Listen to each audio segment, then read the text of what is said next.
8:12 de la mañana, a las 8:12 en Canarias. Albert Rivera, muy buenos días. ¿Qué tal? Buenos días. Bienvenido a la cadena SER, el presidente de Ciudadanos, que decía que una legislatura tan incierta como esta puede deparar sorpresas buenas, se supone, en el sentido de sacar adelante reformas que con una mayoría más amplia del partido en el gobierno no sería posible. Eso lo decía al principio, ¿lo sigue creyendo hoy? Bueno, sin duda, sobre todo después de lo que vimos ayer en el Congreso, ¿no? Un gobierno sin mayoría absoluta permite precisamente abrir debates que no son ya gobierno-oposición, sino que son de Estado. Ayer dos temas para mí muy interesantes, muy importantes para este país, tuvieron lugar en el Congreso. Uno, evidentemente el tema educativo. Ciudadanos, como ustedes saben, lleva años defendiendo que el debate educativo no tiene que ser un debate partidista, sino de Estado, y llevarlo a un pacto nacional por educación y una comisión parlamentaria, como los pactos de Toledo, es decir, en definitiva, despolitizar el debate de la educación. Y dos, ayer se aprobó por unanimidad un tema que además en esta cadena, en muchos medios, pues han defendido y hemos conjuntamente concretado políticamente, que es el pacto de Estado contra la violencia de género. Entonces, me parece que esta legislatura es la oportunidad para que muchos asuntos ya no sean por unanimidad, en este caso por imposición del Gobierno, sino que sean pactados en el Parlamento, ¿no? Pero las reformas no consisten solo en tumbar la que propone el Gobierno, como en el caso de la LOMCE. ¿Van a ser capaces de ponerse de acuerdo en una reforma educativa, por ejemplo, ustedes y Podemos? Yo estoy convencido de que tiene que ser así. ¿A qué votante de Podemos o de Ciudadanos o el PSOE o el PP entendería que un tema tan importante como es la educación de nuestros hijos, el futuro de nuestra economía, la formación de nuestros profesionales, sigamos haciendo el ridículo, con perdón, de lo que como se está haciendo? O sea, el debate de la educación en España no es sí o no a la reválida. El debate de la educación en España es ¿por qué lideramos el abandono escolar de Europa? ¿Por qué no conocemos los idiomas como el inglés suficientemente como otros países de Europa? ¿Qué valores democráticos enseñamos en nuestras escuelas? ¿Cómo se coordina eso con las competencias descentralizadas de las comunidades autónomas? Es decir, a mí me parece que efectivamente el único debate no puede ser tumbar la LOMCE, sino qué vamos a hacer a partir de la post-LOMCE. Es decir, y ese acuerdo, yo creo que el ministro ayer, es bastante contradictorio lo que hemos escuchado al ministro con la votación de su partido, ¿no? Es decir, el ministro creo que estuvo bastante moderado, dijo que entendía que no tenía mayoría y que además había que llevar eso a un pacto educativo, y luego su partido votó en contra de una resolución donde Ciudadanos, PSOE y Podemos votamos juntos, ¿no?, para paralizar la LOMCE. En todo caso, creo que es una etapa en la búsqueda de consensos. Hoy escribía Víctor Lapuente también en El País un artículo interesantísimo sobre la reforma de la administración pública. Es otro de los temas, la gran reforma pendiente en España, la modernización de nuestra administración. Y yo creo que es una legislatura reformista si hay voluntad política. Ahora, si vamos a jugar al titular de corto vuelo y vamos a jugar a la zancadilla, pues entonces sea más complicada. Vamos a tener que tomar decisiones, ¿no? Sí, por eso, hablando de tomar decisiones, las cosas concretas, porque de grandes declaraciones llevamos año y medio de campaña electoral. Cosa muy concretita. En julio, Rajoy les propuso a ustedes que Fernández Díaz presidiera el Congreso. Ustedes lo vetaron.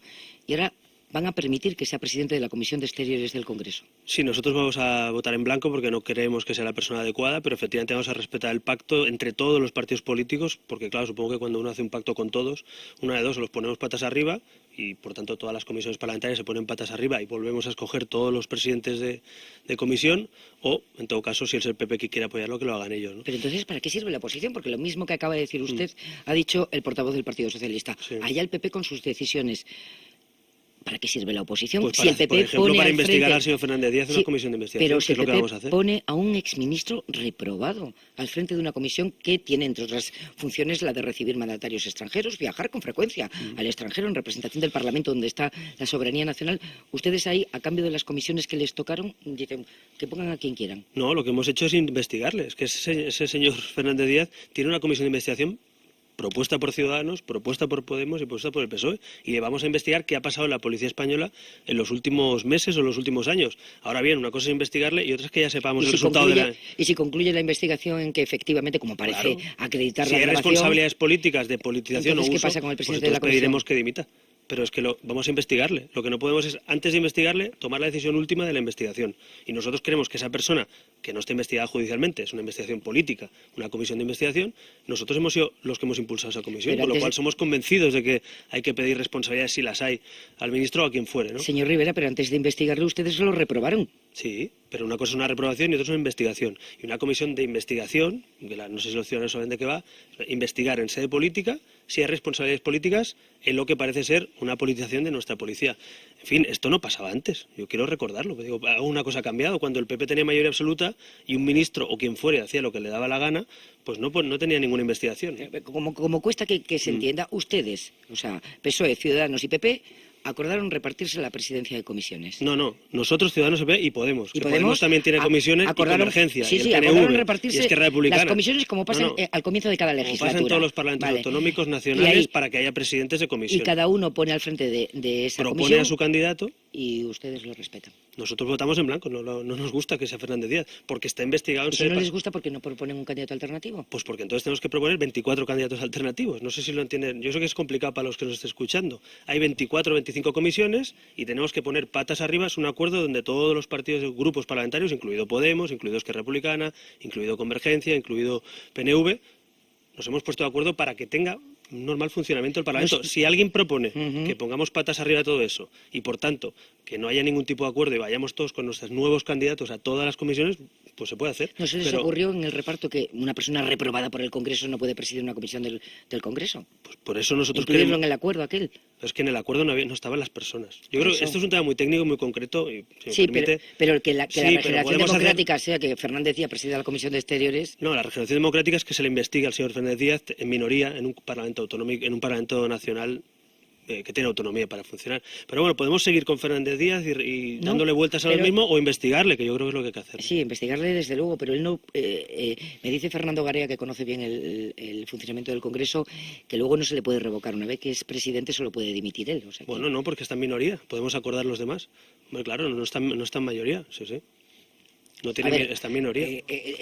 Hay un diálogo que los oyentes no escuchan. Si quieren hablar con Fernández Garea, brevemente, por alusiones, ¿qué quieres decir?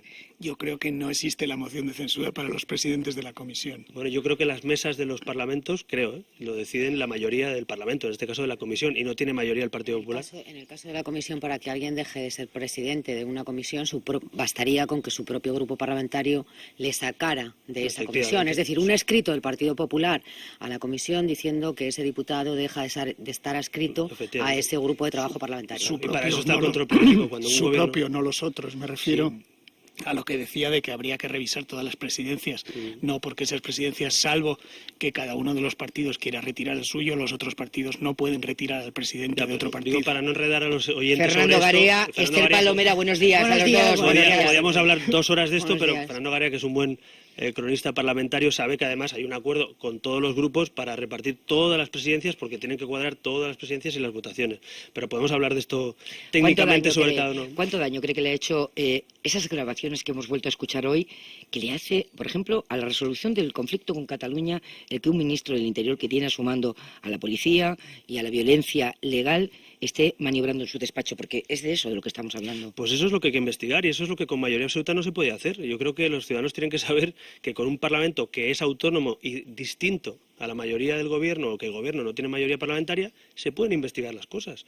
Y creo que esa es la diferencia entre un Parlamento como el que teníamos antes y un Parlamento como el que tenemos ahora.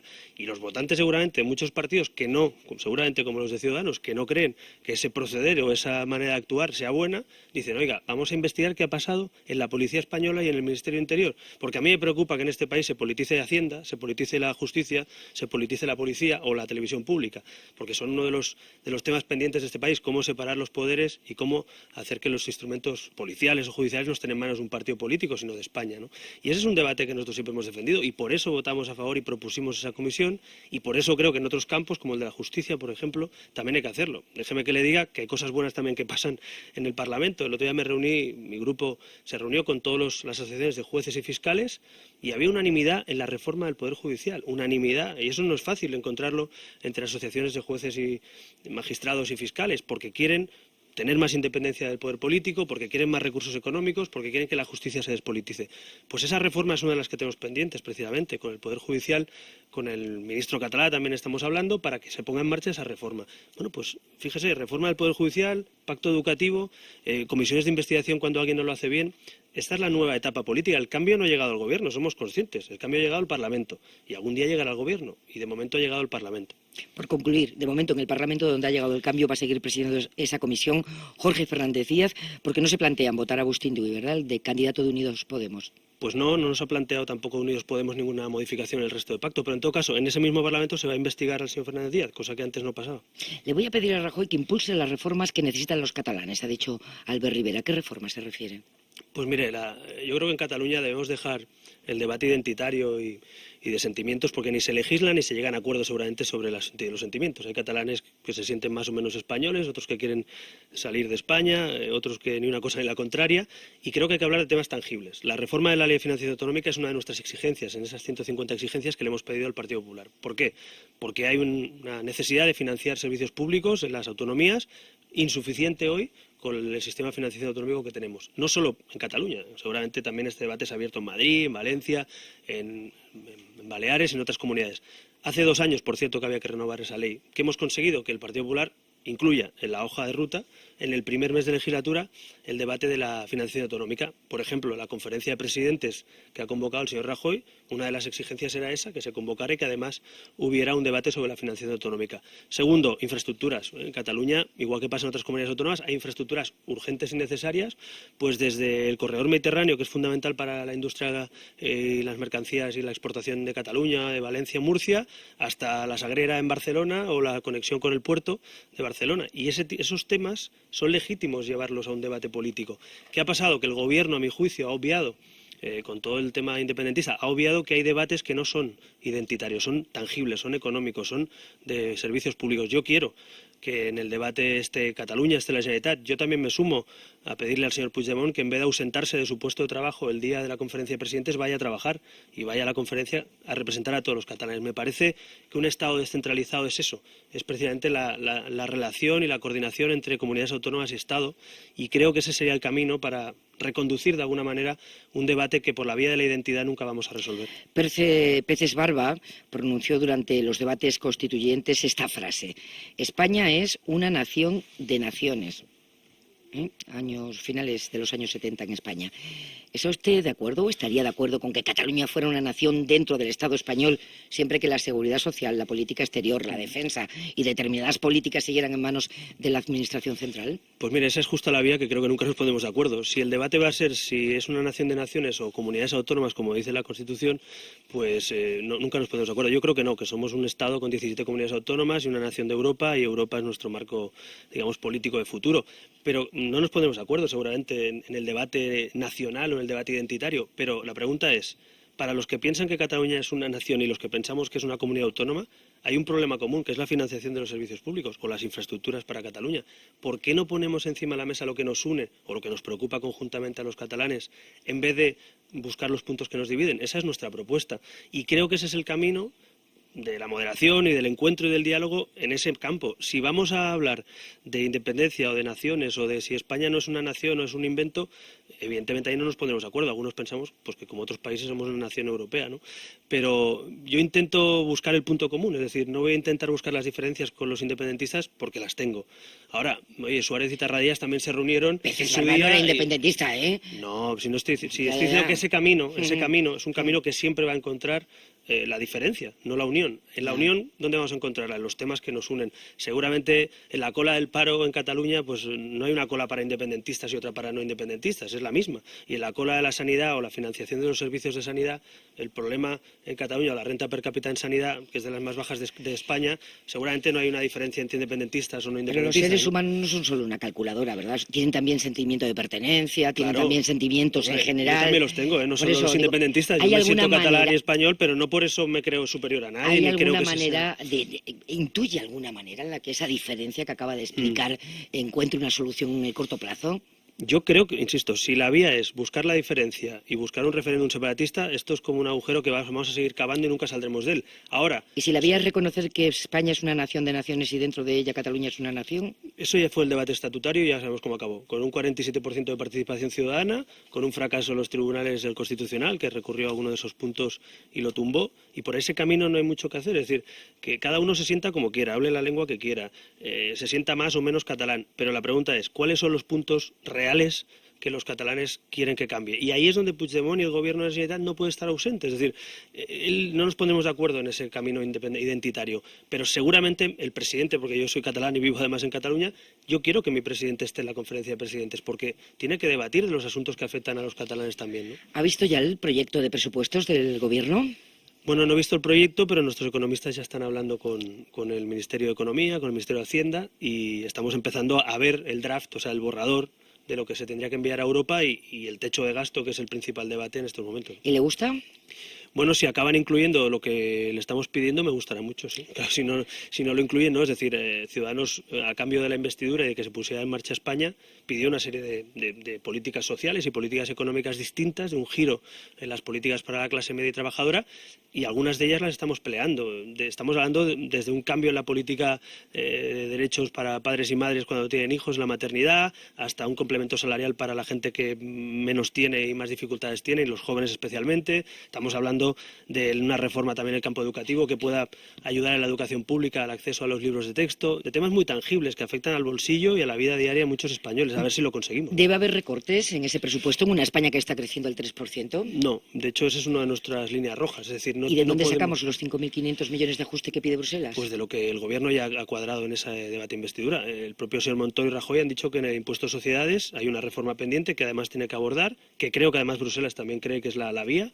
Yo no creo que la vía sea subir el IRPF y el IVA a los españoles, porque esa vía frena el consumo, machaca a la clase media. ¿Y está seguro que Rajoy no lo va a hacer? Bueno, esa es nuestra condición. Nosotros no vamos a apoyar unos presupuestos que suba el IRPF, porque creo que esa vía, al final lo que hace es degradar los salarios vía IRPF y frenar el consumo. Si España crece al 3%, lo lógico es que se reforme lugares donde se recauda poco. Y voy a poner un dato muy concreto.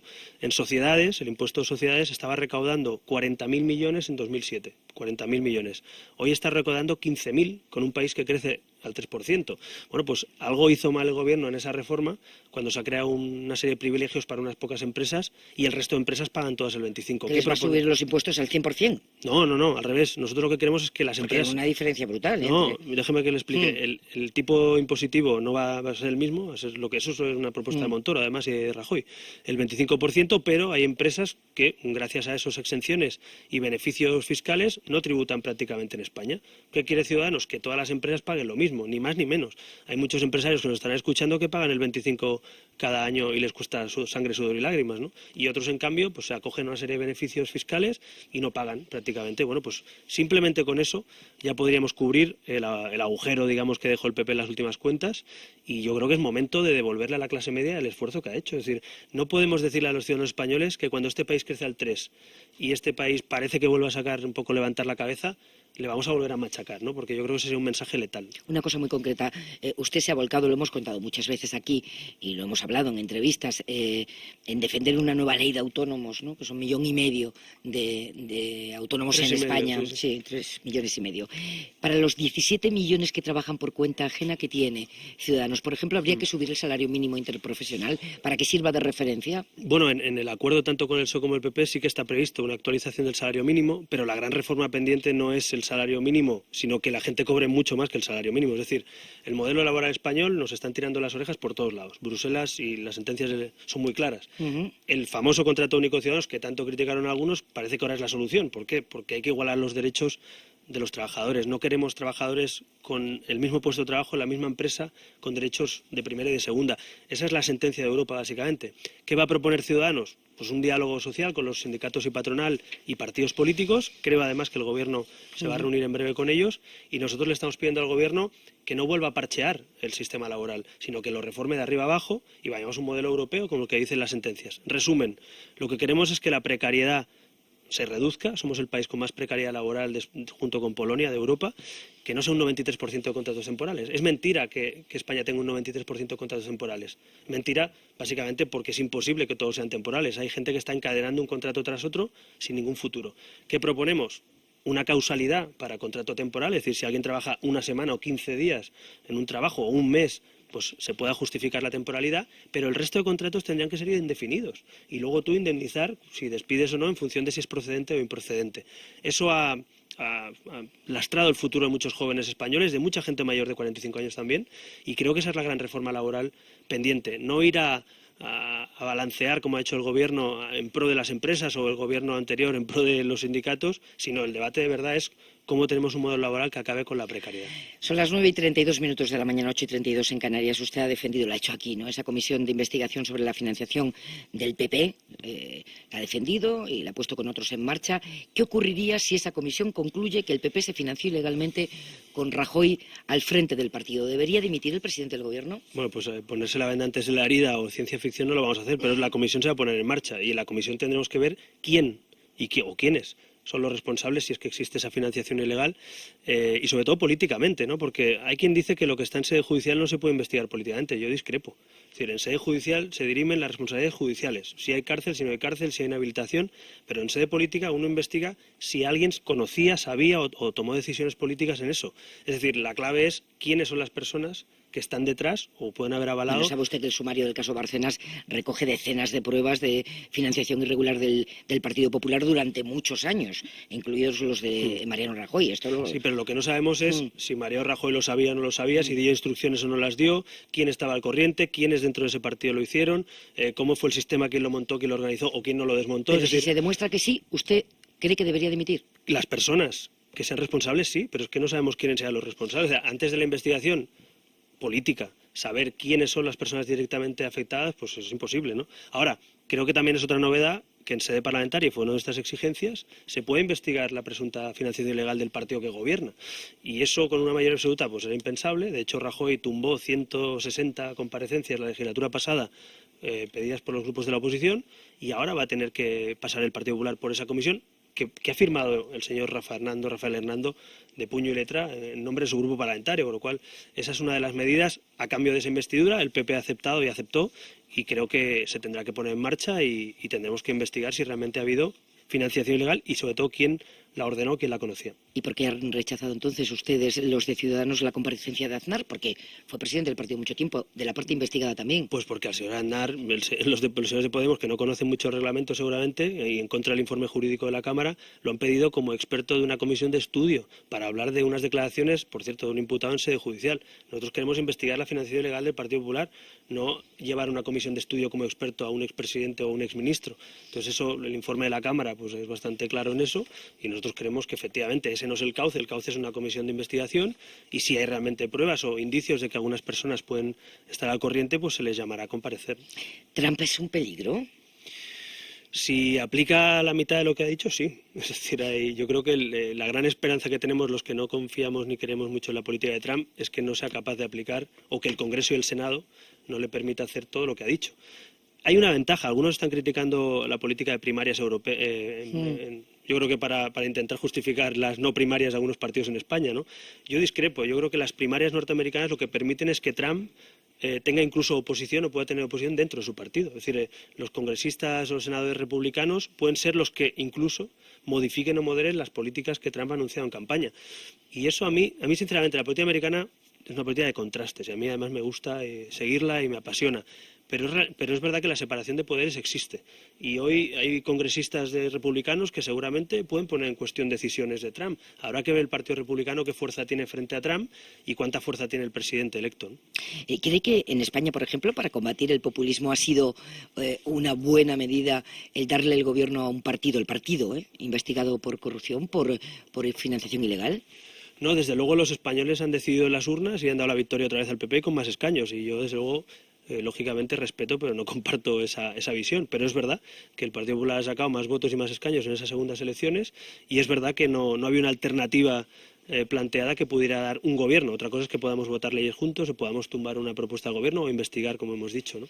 Entonces yo creo que en un futuro España el cambio tiene que llegar al gobierno, no es suficiente con un cambio en el Parlamento, pero es verdad, no sé si estamos a medio camino en esa transición, que el Partido Popular ha sacado un 33% de los votos y otros hemos sacado bastante menos. Y, oye, yo creo que eso hay que asumirlo. Ahora, si me pregunta mi opinión, yo creo que el cambio tendrá que llegar algún día al gobierno de España, precisamente porque usted me ha escuchado decirlo, la mejor manera de que no crezca el populismo es que la gente se sienta satisfecha con su gobierno y no haya gente que se siente abandonada o de alguna manera desconectada de su gobierno o de su parlamento. Dos preguntas muy cortitas. ¿Qué quiere usted que sea Ciudadanos de mayor?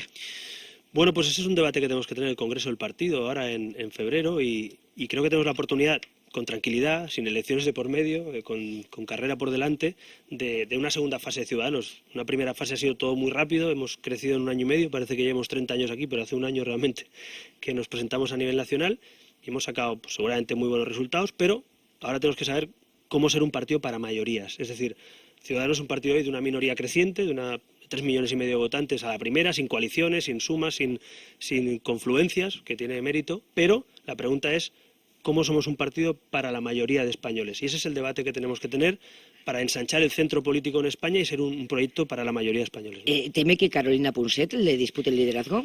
Pues no, de hecho yo creo que es bueno además y bueno, yo creo que Ciudadanos ha tomado y mi ejecutivo una decisión que espero que ratifique el Consejo General del partido, los militantes, que es que los votos de los militantes valgan igual y voten todos. Por primera vez en Ciudadanos hemos propuesto que voten todos los militantes del partido en primarias, no solo para cargos públicos, sino en este caso para presidencia del partido.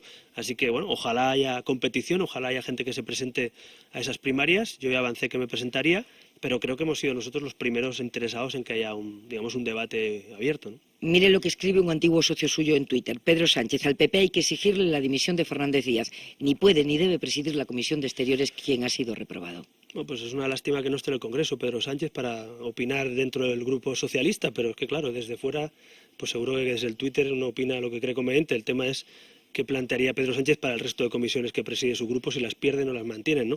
Pero bueno, en todo caso, yo no voy a hacer de comentarista como Pedro Sánchez, me toca otra labor, que es tomar decisiones en el Congreso y asumir a veces incluso las decisiones que tomamos. Ahora toca llevar a cabo esas reformas que hemos exigido al Gobierno y que esta legislatura sea fructífera. Yo creo de verdad que hemos dado tan poco por esta legislatura que a lo mejor esta legislatura da un poquito más de sí de lo que muchos esperan, ¿no? Pues ojalá. Albert Rivera, gracias por estar en la SER. Gracias, buenos días. Buenos días.